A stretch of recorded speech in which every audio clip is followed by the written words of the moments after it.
I trained for years, ate well, did everything Instagram tells you to do, and I still looked average. Not because I wasn't working hard, but because I was unknowingly sabotaging my physique every single day.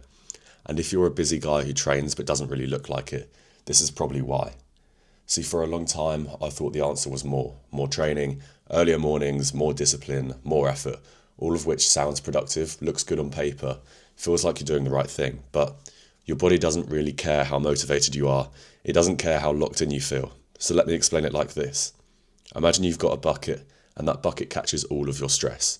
Training stress, work stress, poor sleep, alcohol, caffeine, social pressure, scrolling, life admin, everything. And here's the key thing most people miss. The bucket doesn't care where the stress comes from.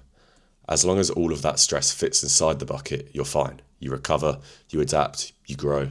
But the moment it spills over, you're not fine. Your training stops working, you don't recover properly, fat loss stalls, you feel flat, your motivation dips, and you start wondering what you're doing wrong.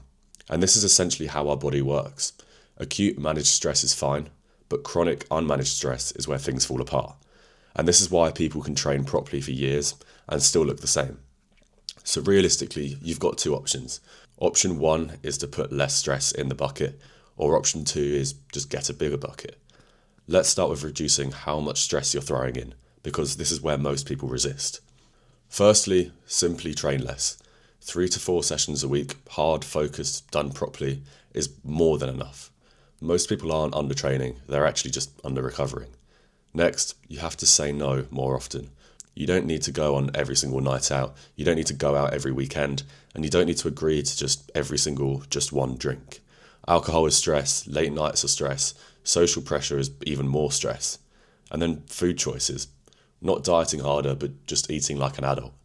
Ultra-processed food isn't just calories, it's stress on digestion, inflammation, it ruins your blood sugar. Your body feels it even if you ignore it.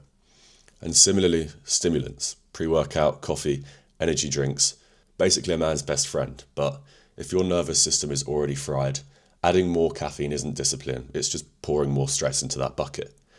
And finally, scrolling, constant input, constant comparison, constant noise. You think it's relaxing, but it's not. It's just low-level cognitive stress all day long. Now, the second option is a bigger bucket, and that's where the real progress happens. Firstly, we need to focus on sleep. It's unsexy, it's boring, but it's just ultimately a non-negotiable. Sleep increases your capacity to tolerate stress, both physically and mentally. And on a similar note, we need to think about how you perceive external events. Two people can experience the same situation and react entirely differently.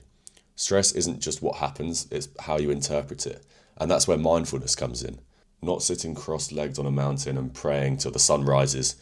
Just being able to process things instead of carrying them around all day. Then we need to think about planning, a massively underrated topic, but if you think about it, decision fatigue is stress, jumping between tasks is stress, living reactively rather than proactively is stress. When you're training, food and week are planned, you remove hundreds of tiny micro-stresses that quietly fill that bucket. And the truth is, the best results don't come from choosing one side. They come from doing both, putting less stress into the system while increasing your ability to handle it. So realistically, we need to focus on reducing those stresses we're putting in the bucket, but also increasing that bucket size at the same time. And that's the difference between spinning your wheels for years and finally looking like you train. And that's exactly what we focus on in my one-to-one coaching groups. Not just training harder, but managing the whole system so your effort actually pays off. If this resonates with you and you'd like to find out more, DM me Bucket over on Instagram and I'll explain how this works in practice. And if you found this video useful, please drop it a like, hit the subscribe button, and I'll see you in the next video.